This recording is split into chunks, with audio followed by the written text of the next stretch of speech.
Hello students, एक बार फिर से आप सबका स्वागत है हमारे इस चैनल पे chemistry bye SD sir. Generally हम लोग इस चैनल पे केमिस्ट्री टॉपिक्स के बारे में बात करते हैं, केमिस्ट्री टीचिंग के बारे में बात करते हैं और किसी पर्टिकुलर टॉपिक के लेक्चर्स डिलीवर करते हैं। लेकिन कई बार हम लोग यहाँ पे बहुत इम्पॉर्टेंट इन्फॉर्मेशंस एग्जामिनेशन के बारे में या कई बार स्ट्रैटेजी के बारे में लेके आते हैं। तो आज फिर से मैं आपके लिए बहुत इम्पॉर्टेंट एग्जामिनेशन की इन्फॉर्मेशन शेयर करने वाला हूं और वो है किशोर वैज्ञानिक प्रोत्साहन योजना KVPY। KVPY एक बहुत ही प्रेस्टिजियस एग्जामिनेशन है जो गवर्नमेंट ऑफ इंडिया के department of science and technology की तरफ से कंडक्ट किया जाता है। कंडक्टिंग बॉडी है IISc बेंगलोर। इस एग्जामिनेशन के बेसिकली दो चरण होते हैं। एक होता है एप्टीट्यूड टेस्ट जो जनरली कंडक्ट किया जाता है अक्टूबर लास्ट संडे को या नवंबर फर्स्ट संडे को, और जिसमें क्वालिफाई होने के बाद बच्चे को इंटरव्यू का सामना करना पड़ता है जो सेकेंड स्टेज होता है इस एग्जामिनेशन का, एंड उसके बाद फाइनल मेरिट बनती है। तो चलिए सबसे पहले समझते हैं कि इस एग्जामिनेशन का पर्पस क्या है, क्यों examination government of India conduct कराता है। This examination is nothing but a national programme of fellowship in basic science funded by department of science and technology government of India and conducting body of this examination is IISc Bangalore. इसका basic purpose ये है to motivate students to pursue basic science as a career. Science के field में अपना जो career बनाना चाहते हैं, जो रिसर्च करना चाहते हैं साइंस के फील्ड में, उनके लिए ये एग्जामिनेशन बड़ा इंपॉर्टेंट एग्जामिनेशन है। Basically it is a motivational activity for the student to take interest in scientific activities and research programmes in basic science, right.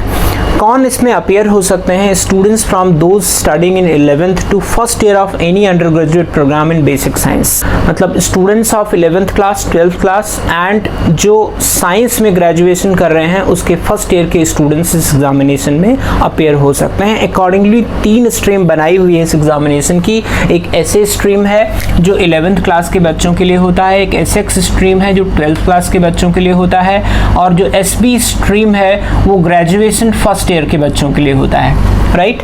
तो इस तरह से 3 स्ट्रीम बनाई हुई है ताकि अलग अलग कैटेगरी के बच्चे इस एग्जामिनेशन की स्ट्रीम को ऑप्ट कर लें। इसके बारे में डिटेल में हम लोग आगे थोड़ा सा पढ़ेंगे, लेकिन अभी थोड़ा सा और इसके बेसिक समझ लेते हैं। ऐसे स्टूडेंट्स जो undergraduate programme in basic science में रजिस्टर्ड है, लाइक BSc है, BS है, B स्टैट्स है, B मैथमेटिक्स है, इंटीग्रेटेड MSc या MS है in physics, chemistry, mathematics and biology, इन सभी के फर्स्ट ईयर के स्टूडेंट SB स्ट्रीम से इस एग्जामिनेशन को दे सकते हैं, राइट।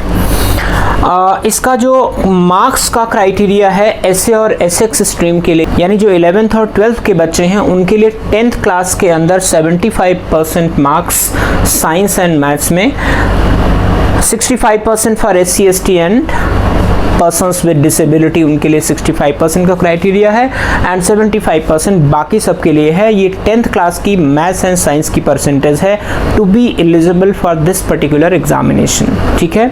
इसके अलावा 60% in PCM and 50% for SC ST PWD in 12th class, ये उनके लिए जो ग्रेजुएशन फर्स्ट ईयर में है और KVPY एग्जाम को देना चाहते हैं, उनके लिए 12th क्लास में 60% और 50% SC ST और PWD कैटेगरी के स्टूडेंट के लिए लाना जरूरी है। तो ये मार्क्स का क्राइटेरिया है। Coming to the pattern of examination, इस एग्जामिनेशन के KVPY एग्जामिनेशन के 2 स्टेजेस होते हैं। स्टेज 1 में एक रिटन एग्जामिनेशन होता है, एप्टीट्यूड टेस्ट है, जो कि बेसिकली ऑनलाइन 3 आवर्स का टेस्ट होता है, एंड नॉर्मली ये अक्टूबर के लास्ट वीक में, लास्ट संडे को या नवंबर के फर्स्ट संडे को कंडक्ट किया जाता है। तो स्टेज 1 में जो एप्टीट्यूड टेस्ट होता है इसका वेटेज 75% है ओवरऑल, और स्टेज 2 में जो उसमें इंटरव्यू होता है इसका वेटेज 25%। यानी ओवरऑल जो मेरिट बनेगी, जो सिलेक्शन होगा, उसमें 75% वेटेज रिटन एग्जामिनेशन का होगा एंड 25% इंटरव्यू का होगा। यानी अगर रिटन एग्जामिनेशन बहुत अच्छा हो जाता है तो इवन अगर इंटरव्यू खराब भी हो तो भी फेलोशिप मिलने के बहुत चांसेस होते हैं। Now coming back to the detailed analysis या डिटेल ऑफ रिटन एग्जामिनेशन, इसमें स्ट्रीम वाइज मैं बता रहा हूँ। स्ट्रीम ऐसे जो कि 11th क्लास के लिए एप्लीकेबल है। 11th क्लास के अंदर चारों सब्जेक्ट को हमें अटेम्प्ट करना होता है, physics, chemistry, mathematics and biology.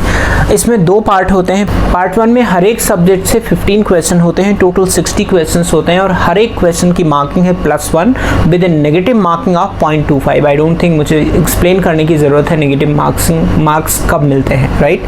तो पॉजिटिव यानी कि +1 एंड नेगेटिव यानी कि 1 एंड फोर्थ मार्क्स 0.25। पार्ट 2 के अंदर 5 क्वेश्चंस होते हैं हर एक सब्जेक्ट से, टोटल 20 क्वेश्चंस होते हैं एंड इसका टफनेस लेवल अधिक होता है, +2 एंड -0.5 मार्किंग स्कीम है। And remember all these questions are a single choice correct type of question, यानी 4 ऑप्शन में से एक ही करेक्ट ऑप्शन होगा। बस फर्क सिर्फ इतना है कि जो पार्ट 1 होता है वो थोड़ा ईजियर साइड में होता है एंड पार्ट 2 थोड़ा डिफिकल्ट साइड में होता है, इसलिए इसका मार्किंग पैटर्न +1 -0.25 एंड +2 -0.5 है, right. Coming to SX and SB stream, जो कि 12th and undergraduate first year के बच्चों के लिए होता है। टोटल मार्क्स अगेन 100 है, टाइम 3 घंटे का है। पार्ट 1 एंड पार्ट 2 अगेन बिल्कुल वैसे ही हैं, बस फर्क सिर्फ इतना है कि इसमें से जो 4 सब्जेक्ट आते हैं, physics, chemistry, maths and biology, उसमें से पार्ट 1 में उनमें 4 सब्जेक्ट में से केवल 3 सब्जेक्ट के आंसर्स आपको देने हैं, यानी जैसे पीसीएम वाला पीसीएम का आंसर देगा, पीसीबी वाला पीसीबी का आंसर देगा।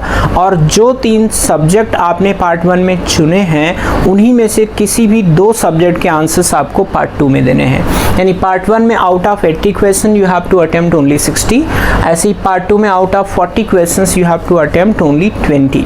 तो टोटल 80 क्वेश्चंस के आंसर्स यहाँ भी देने हैं। मार्किंग पैटर्न सेम है, फर्स्ट पार्ट के लिए +1 एंड -0.25 एंड सेकेंड पार्ट के लिए +2 एंड -0.5, टोटल 100 मार्क्स का ये पेपर है, राइट। तो this is all about the pattern of paper. जहाँ तक सिलेबस की बात है, पूरा IIT JEE और नीट का सिलेबस कॉमन होता है, तो अगर उस सिलेबस को सीरियसली अटेम्प्ट कर लिया जाए, हालांकि KBPY कहता है कि there is no well defined syllabus of KBPY, लेकिन फिर भी जो बेसिकली सिलेबस कवर करते हैं वो नीट और IIT JEE एडवांस का सिलेबस इसमें कवर होता है। तो एक बहुत अच्छी बात यह है कि ऐसे स्टूडेंट जो इन दोनों एग्ज़ाम की तैयारी कर रहे होते हैं, दोनों में से किसी भी एक एग्ज़ाम की तैयारी कर रहे होते हैं, उनको बहुत हेल्प मिलती है इस एग्ज़ामिनेशन में, और इस एग्ज़ामिनेशन का जो आउटपुट है वो हेल्प करता है आपके अल्टीमेटली IIT JEE या नीट के एग्ज़ामिनेशन में। तो क्योंकि ये एग्ज़ामिनेशन अक्टूबर लास्ट संडे को या नवंबर फर्स्ट संडे को होता है, इसका रिजल्ट नॉर्मली दिसंबर में आ जाता है। तो सेकेंड स्टेज का जो एग्ज़ामिनेशन है वो बेसिकली एक इंटरव्यू होता है। तो अलग अलग स्टेट्स में इंटरव्यू का जो सेंटर है वो अलग अलग होता है, लाइक यूनिवर्सिटी में होता है, आईसर्स में होता है, इंडियन स्टैटिस्टिकल इंस्टीट्यूट में भी होता है। तो डिपेंड करता है किसी पर्टिकुलर स्टूडेंट की स्ट्रीम पे और उसके स्टेट पे कि उसका इंटरव्यू कहाँ कंडक्ट किया जाएगा। जो इंटरव्यू का जो फॉर्मेट है वो बड़ा सिंपल सा है, 10 से 15 मिनट का टाइम एक बच्चे को मिलता है and physics, chemistry, maths and bio के सवाल पूछे जाते हैं। लाइक अगर कोई स्टूडेंट 11th क्लास को बिलोंग करता है तो पैनलिस्ट जो है वो चारों सब्जेक्ट में मिलेंगे। तो चारों सब्जेक्ट की कोशिश यही होती है कि चारों सब्जेक्ट के पैनलिस्ट अपने अपने क्वेश्चंस पूछते हैं। अब इसकी तैयारी करने का क्या फॉर्मेट है इंटरव्यू और रिटन का, इसका बात हम लोग थोड़ा लेटर स्टेज पे करेंगे, लेकिन कुल मिला के जो इंटरव्यू होता है वो 10 से 15 मिनट का एक प्रोसेस है, जिसके अंदर साइंस से रिलेटेड क्वेश्चंस पूछते हैं एंड क्वेश्चंस पूछने से ज़्यादा फोकस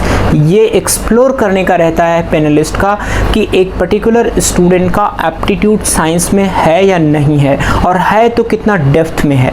वो अगर उनको लग जाता है कि एक स्टूडेंट साइंस में बहुत इंटरेस्टेड है, रिसर्च में बहुत इंटरेस्टेड है, तो सिलेक्शन कोई बहुत मुश्किल काम नहीं है और एक बच्चा इंटरव्यू में अच्छा स्कोर करके फाइनली फेलोशिप प्राप्त कर लेता है, राइट।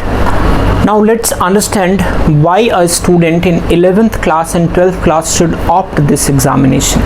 इस तरह का एक प्रेस्टिजियस एग्जामिनेशन में एक बच्चे को पार्टिसिपेट करने से फ़ायदा क्या है। 2 टाइप के फ़ायदे में कैटेगराइज कर दिया है, एक तो डायरेक्ट एडवांटेज है, एक इनडायरेक्ट एडवांटेज है। Direct and indirect advantage. Direct advantage में पहला है फेलोशिप और scholarship will be granted to the student from first year of the graduation. अगर वो साइंस स्ट्रीम ऑप्ट करता है तो ये स्कॉलरशिप वैलिड होगी, अगर वो किसी टेक्निकल फील्ड में चला जाता है तो ये स्कॉलरशिप वॉइड हो जाएगी, उसको ये स्कॉलरशिप अवेल नहीं कर पाएगा बच्चा। तो अब स्कॉलरशिप है कितनी, फर्स्ट ईयर से लेके थर्ड ईयर तक जो साइंस स्ट्रीम ऑप्ट करते हैं स्टूडेंट्स, उनको फर्स्ट ईयर से लेके थर्ड ईयर तक 5000 per month scholarship plus 20,000 annual contingency grant मिलता है, जिसको आप स्पेंड करते हैं अपने एकेडमिक एक्टिविटी में, अपने डेवलपमेंट एक्टिविटीज़ में, बुक्स खरीद सकते हैं। इसके अलावा 4th एंड 5th ईयर में 7000 per month and 28,000 annual contingency grant के रूप में मिलता है। ये स्कॉलरशिप टोटल 5 साल के लिए या प्री PhD लेवल तक वैलिड होता है। जो भी 5 साल साल या प्री पीएचडी लेवल जल्दी आ जाता है, तब तक ये स्कॉलरशिप कॉमन रहती है। इसके अलावा हर एक स्टूडेंट को एक आई कार्ड इशू होता है जो इस बात के लिए आइडेंटिफाई करता है कि वो इंडिया के जितने भी रेपुटेड साइंस लेबोरेटरी हैं सबको एक्सेस कर सकता है फ्री ऑफ कॉस्ट। और हाँ, एक बहुत ही ज़रूरी बात, ऐसा नहीं है कि आपने एक बार ये फेलोशिप प्राप्त कर ली तो आप लाइफ टाइम कुछ भी करते रहोगे और आपको ये इसका एक्सेस मिलता रहेगा, स्कॉलरशिप मिलती रहेगी, ऐसा नहीं है। Every year you have to perform 60% marks आपके आने चाहिए, 50% in SC SC and PWD category. इसके अलावा हर साल जो समर कैंप होता है उस समर कैंप में भी आपकी परफॉर्मेंस अच्छी होनी चाहिए। This is an eligibility criteria for renewal of your scholarship for the subsequent year, right. Now coming to the indirect advantage, ये दोनों केस में मिलता है। आपको फेलोशिप मिलेगी तब भी, आपको फेलोशिप नहीं मिलेगी तब भी। यानी यदि आप सेलेक्ट हो गए तब भी ये एडवांटेज है, नहीं सेलेक्ट हुए तब भी एडवांटेज है। क्या है? Advance preparation of exams like IIT JEE neat and olympiad and boards, ये उनके लिए एप्लीकेबल है जो सीरियसली तैयारी किए हैं लेकिन बहुत थोड़े से मार्क्स से उनका सिलेक्शन नहीं हुआ तो भी, और सिलेक्शन हो गया तो अच्छी बात है ही। दोनों के लिए एडवांटेज वैलिड है। जैसे आप सोचिए नवंबर फर्स्ट वीक में या अक्टूबर लास्ट वीक में अगर आपने एग्ज़ाम सीरियसली दिया है तो इसका मतलब ये हुआ कि IIT JEE का सिलेबस, NCERT का सिलेबस, क्लास 12 का सिलेबस, या अगर 11th में है तो क्लास 11 का सिलेबस आपने कंप्लीट करके रखा है। कितना बड़ा एडवांटेज है इन एग्जामिनेशन, रेपुटेड एग्जामिनेशन में सिलेक्ट होने के लिए बहुत इंपॉर्टेंट रोल प्ले करता है। बिकॉज जब हम बहुत सीरियस नोट का एग्जामिनेशन देते हैं ना, जिसका इम्प्लीकेशन हमको हमारी इमोशंस को अफेक्ट करता है, लाइक अगर KBPI में सिलेक्शन हुआ तो उसकी खुशी, नहीं हुआ तो उसका जो दुख होता है वो हमको कहीं ना कहीं इस बात के लिए कंपेल करता है कि हमारा जो एकेडमिक्स है या तो ठीक है या बहुत ज़्यादा इम्प्रूव करने की ज़रूरत है। तो यहाँ एक मोटिवेशन मिलता है। यदि आपकी तैयारी अच्छी है तो आपका पेपर अच्छा होगा, आप सेलेक्ट होंगे और कॉन्फिडेंस लेवल बढ़ेगा। यदि मान लीजिए 1-2 मार्क्स से आपका सिलेक्शन नहीं हुआ, then you will have a feeling कि ठीक है ये एग्जामिनेशन में नहीं हुआ, अगला मैं करके दिखाऊंगा। तो उसके लिए विल पावर ज़रूरी है कि ऐसी फीलिंग हो, नेगेटिव फीलिंग ना आए, राइट। तो एफर्ट मारते हैं, यदि सीरियस वाला एफर्ट मारते हैं इस एग्जामिनेशन में सेलेक्ट होने के लिए तो एडवांटेज दोनों केस में है। अगर सेलेक्ट हो जाते हैं तो है ही, नहीं हो जाते हैं तो भी है। इसके अलावा इस एग्जामिनेशन के, क्योंकि आजकल KBPY में भी ऑल इंडिया रैंक पब्लिश करने लगे हैं, तो इन एग्जामिनेशन की मेरिट लिस्ट के बेसिस में you can get an admission ISC Bangalore and ISS, right. This is indirect advantage. And apart from this, जो सबसे बड़ा एडवांटेज है KBPY में फेलोशिप प्राप्त करने का, वो ये है कि एक बहुत अर्ली स्टेज पे आपने अपनी आइडेंटिटी क्रिएट की है। जब आप ऐसे किसी बड़े और प्रेस्टिजियस एग्जामिनेशन में सेलेक्ट होते हैं ना, तो कॉन्फिडेंस लेवल टॉप पे होता है। लोग आइडेंटिफाई करने लगते हैं कि हाँ ये बच्चा है, लोगों की नज़र में आप चढ़ जाते हैं and that gives lots of confidence for every fourth coming examination after this. तो हर एक स्टूडेंट को जो 11th क्लास में है इस एग्जामिनेशन की प्रिपरेशन शुरू कर देनी चाहिए on a very serious note. जो लोग 11th पास हो चुके हैं लेकिन अनफॉर्चुनेटली एग्ज़ाम या तो नहीं दिया है या दिया है लेकिन सेलेक्ट नहीं हुए हैं, उनके लिए एक और अपॉर्चुनिटी है इस एग्ज़ाम में एक्सेल करने के लिए, राइट। तो अभी से कमर कस लीजिए, इस एग्जामिनेशन में बैठना ही नहीं है, सेलेक्ट होने के लिए बैठना है। तो start exploring the papers, start seeing the syllabus and planning for this particular examination to complete your syllabus, if not 100% at least up to 85 to 90% of the IIT JEE syllabus और नीट सिलेबस, ताकि आपका almost पूरा जो syllabus है इस written examination का वो cover हो जाए। Coming to the next section कि इस एग्जामिनेशन की प्रिपरेशन कैसे करें। आइडियली स्पीकिंग, एक 11th क्लास के लिए जो ऐसे स्ट्रीम अटेम्प्ट करता है बच्चा, उसको इस एग्जामिनेशन की preparation right after 10th class शुरू कर देनी चाहिए। एंड अगर हो सके तो उससे थोड़ा पहले, व्हाट आई मीन टू से कि यदि नवंबर दिसंबर, जब आप 10th क्लास में हैं, नवंबर दिसंबर में थोड़ी थोड़ी प्रिपरेशन स्टार्ट कर दो तो आपको बहुत हेल्प करता है। क्योंकि 10th क्लास का जो सिलेबस होता है बोर्ड का, वो ईजिली बच्चा आजकल की डेट में कर लेता है। तो यदि नवंबर में थोड़ा टाइम निकाल दें, दिसंबर में थोड़ा टाइम निकाल दें, जनवरी फरवरी में थोड़ा थोड़ा टाइम निकाल दें। फरवरी में तो नॉर्मली नहीं मिलता है बिकॉज बोर्ड एग्ज़ाम बिल्कुल सर पे आ जाता है, लेकिन नवंबर दिसंबर जनवरी में या एटलीस्ट दिसंबर जनवरी में थोड़ा थोड़ा 2-3 टॉपिक यदि कर लेते हैं तो that helps a lot. Because 11th class के बच्चे के लिए अक्टूबर लास्ट तक या नवंबर फर्स्ट वीक तक टोटल सिलेबस कंप्लीट करना it is next to impossible, और वो भी अच्छी फीलिंग के साथ, क्योंकि 11th के ऐसे स्ट्रीम में ना सिर्फ 11th के सारे टॉपिक्स आते हैं, कुछ 12th क्लास के टॉपिक्स भी आते हैं। और एक और गड़बड़ ये होती है कि 11th क्लास के बच्चों के लिए चारों सब्जेक्ट देना कंपलसरी होता है, physics, chemistry, mathematics and biology. और नॉर्मली जो बच्चा IIT JEE की तैयारी करता है वो बायोलॉजी छोड़ देता है, जो नीट की तैयारी करता है वो मैथ्स छोड़ देता है। तो उस केस में क्या होता है, उसका एक सब्जेक्ट कहीं ना कहीं वीक हो जाता है। लेकिन ठीक है, सबके साथ होता है। नॉर्मली इसकी कट ऑफ ही कुछ 40 से लेकर के 45, 46, 47 के आसपास जाती है। पिछले 2-3 साल से तो 43, 44, 45 के आसपास ही इसकी कट ऑफ जाती है, तो बहुत बड़ा प्रॉब्लम नहीं है। लेकिन यदि मार्क्स, ओवरऑल मार्क्स 50 के ऊपर चले जाए, रादर 55 के ऊपर चला जाए, तो बहुत बड़ा कॉन्फिडेंस लेवल जनरेट हो जाता है।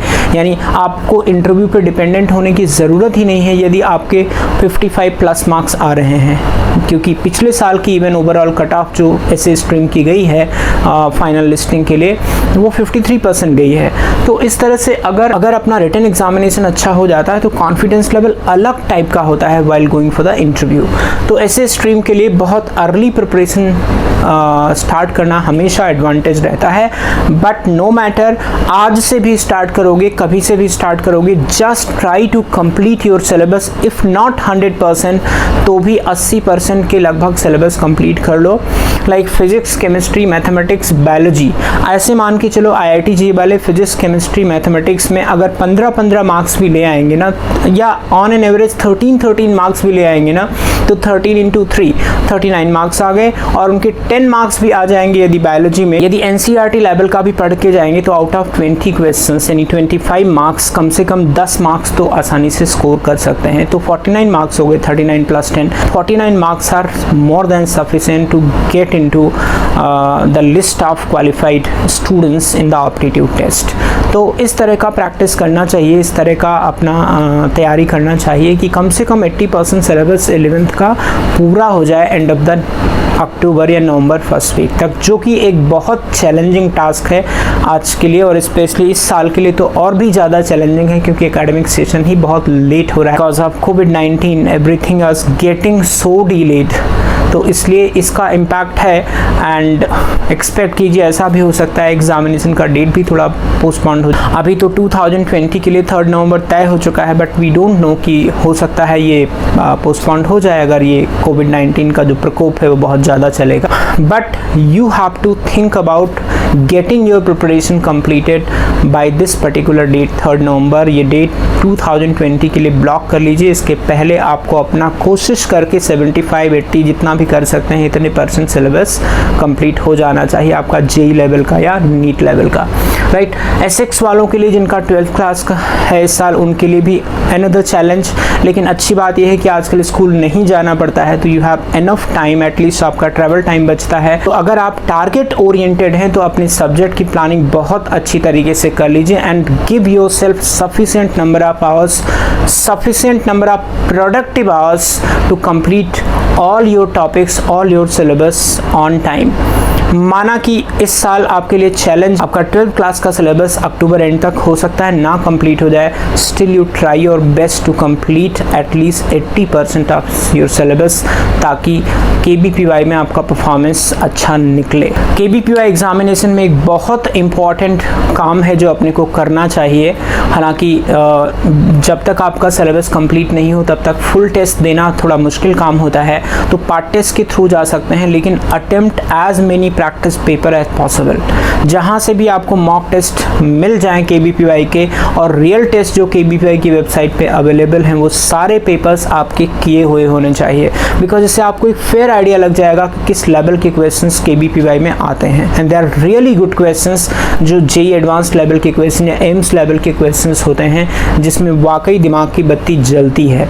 इसीलिए आप देखिए जो इवन 12th क्लास का कट ऑफ होता है वो क्लोज टू 55 मार्क्स, मतलब 50 से लेकर के 51 से लेकर के 60 मार्क्स के बीच में फ्लक्चुएट करता है year two year toughness of paper के हिसाब से, बट बहुत हाई कट ऑफ नहीं जाता because paper quality is really good. ठीक है बच्चों, आज से अगर अब तक नहीं किया है तो from today onward you have to start your preparation keeping this particular examination in the mind कि मुझे तो ये क्रैक करना ही है। ठीक है, coming to the final section of this examination detail, last year का थोड़ा सा एनालिसिस में डाल के रखा हूँ यहाँ पे। लाइक एप्टीट्यूड टेस्ट में ऐसे स्ट्रीम का कट ऑफ 44% है, out of 100 if somebody scores from 11th class, somebody scores 44 marks got selected from general and OBC, and SC ST और PWD कैंडिडेट के लिए 32% पे भी रिटन एग्जाम में सिलेक्शन हुआ है। राइट, ऐसे SX स्ट्रीम में यानी 12th क्लास के बच्चों के लिए जो बायोलॉजी या मैथ्स ऑप्ट करते हैं उनके लिए 59, it was a bit higher. Normally इतना नहीं जाता है, नॉर्मली 55, 56, 57 के आसपास रहता है, but this year it was an easy paper, इसलिए कट ऑफ थोड़ा सा हायर साइड में गया है। And 43% for SC ST and PWD, SB के लिए 49 and 33%, 49 for general and OBC and 33 for SC ST and PWD। मतलब कुल मिला के आप देखो जो रिटन एग्जामिनेशन का कट ऑफ है बहुत हाई नहीं है, लेकिन इन एग्जामिनेशन के लेवल को देखते हुए इसे बहुत लो भी नहीं कहा जा सकता। इसका मतलब ये हुआ कि एक अच्छा खासा कंपटीशन है इस एग्जामिनेशन में, और आज की डेट में क्योंकि ऑल इंडिया रैंक पब्लिश होने लगी इस एग्जामिनेशन में, तो इसलिए बच्चा जो एक सीरियस बच्चा होता है जो IIT JEE या नीट जैसे एग्ज़ाम की सीरियस तैयारी करता है वो उस एग्ज़ाम को ज़रूर देता है, देना भी चाहिए, क्योंकि ये एग्जामिनेशन अपने आगे आने वाले फोर्थ कमिंग एग्जामिनेशन को तो बूस्ट देता ही है, और साथ साथ एक फेलोशिप होल्डर जो होता है KBPY का, ये अचीवमेंट लाइफ टाइम चलता है, तो बनता है एग्जामिनेशन देना।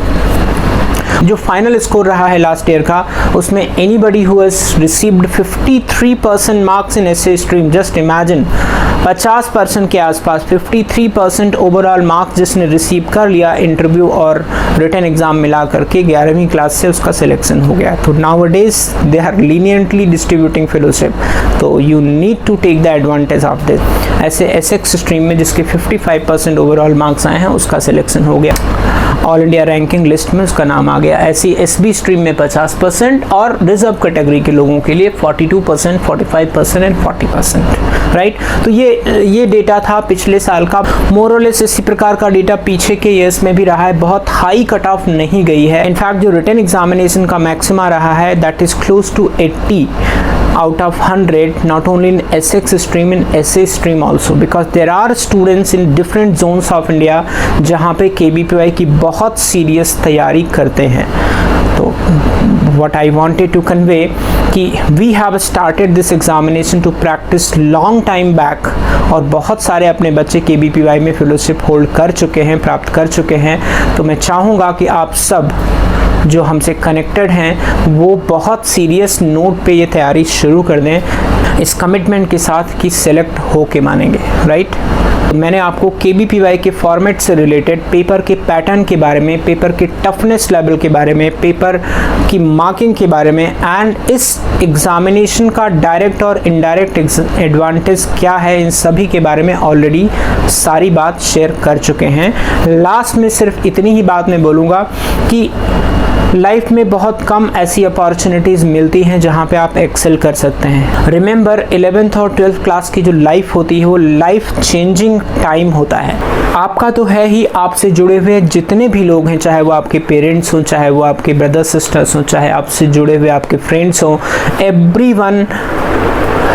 everyone has a lots of expectation from you, so you cannot disappoint so many people. Moreover, it is the foundation of your own life. Let's remember, हर इंसान life के हर front पे successful नहीं होता, लेकिन अनसक्सेसफुल होना भी उतना ही ज़रूरी है जितना successful. because unless you are unsuccessful you cannot learn something. You need to learn something, to improve yourself, you need to fail somewhere. तो जब हमें, मैं इसलिए नहीं कह रहा हूँ कि go for the examination to fail. Every examination has to be attempted to get a success. But if not, which is natural, if not, कोई हारता है तभी तो कोई जीतता है ना. तो अगर नहीं भी होता है तो इस एग्जामिनेशन का जो फॉर्मेट मैंने आपके साथ डिस्कस किया है उसके अंदर आपकी हार में भी जीत है. You have indirect, lots of indirect advantages even if you are not selected with few marks. लेकिन इनडायरेक्ट एडवांटेज तभी है जब आप डायरेक्ट एडवांटेज लेने के लिए यानी पूरे कमिटमेंट के साथ इस एग्जामिनेशन की तैयारी करें, यानी सेलेक्ट होने के लिए इस एग्जामिनेशन की तैयारी करें.